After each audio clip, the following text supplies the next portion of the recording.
Exodus chapter 10. Then the Lord said to Moses, "Go to Pharaoh, for I have hardened his heart and the hearts of his officials, so that I may perform these signs of mine among them, that you may tell your children and grandchildren how I dealt harshly with the Egyptians, and how I performed my signs among them, and that you may know that I am the Lord." So Moses and Aaron went to Pharaoh and said to him, "This is what the Lord, the God of the Hebrews, says. How long will you refuse to humble yourself before me? Let my people go, so that they may worship me. If you refuse to let them go, I will bring locusts into your country tomorrow. They will cover the face of the ground, so that it cannot be seen. They will devour what little you have left after the hail, including every tree that is growing in your fields. They will fill your houses and those of all your officials and all the Egyptians, something neither your parents nor your ancestors have ever seen, from the day they settled in this land till now." Then Moses turned and left Pharaoh.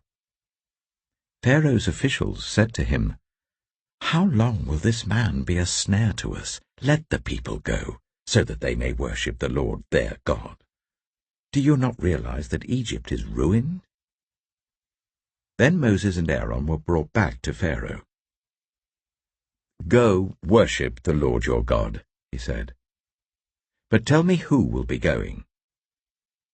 Moses answered, "We will go with our young and our old, with our sons and our daughters, and with our flocks and herds, because we are to celebrate a festival to the Lord."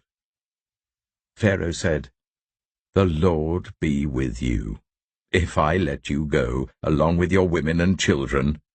Clearly you are bent on evil. No, let only the men go and worship the Lord, since that's what you have been asking for." Then Moses and Aaron were driven out of Pharaoh's presence.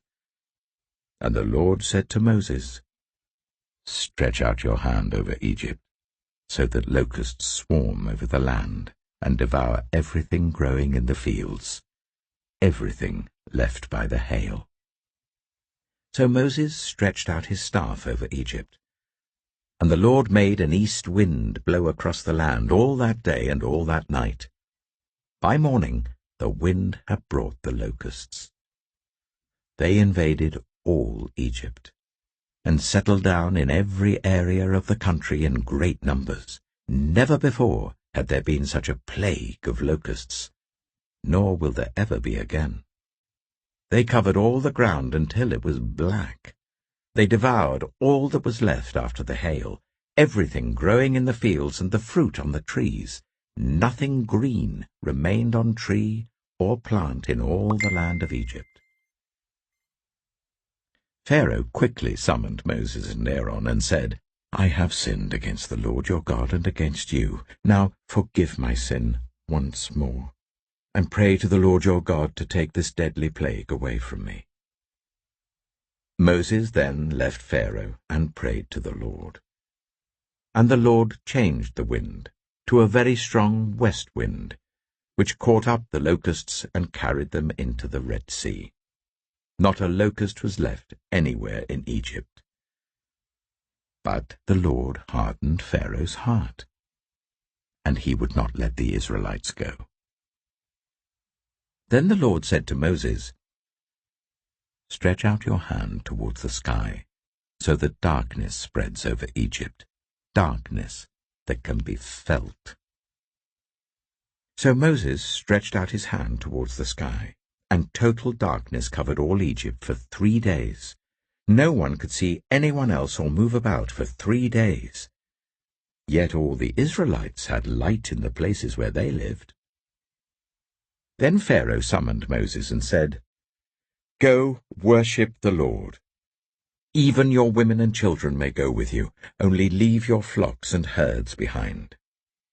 But Moses said, "You must allow us to have sacrifices and burnt offerings to present to the Lord our God. Our livestock, too, must go with us. Not a hoof is to be left behind. We have to use some of them in worshipping the Lord our God, and until we get there, we will not know what we are to use to worship the Lord." But the Lord hardened Pharaoh's heart, and he was not willing to let them go.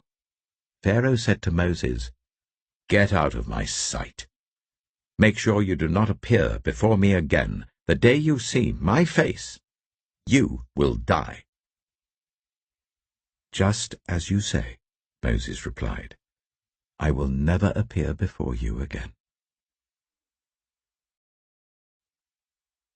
Exodus chapter 11. Now the Lord said to Moses,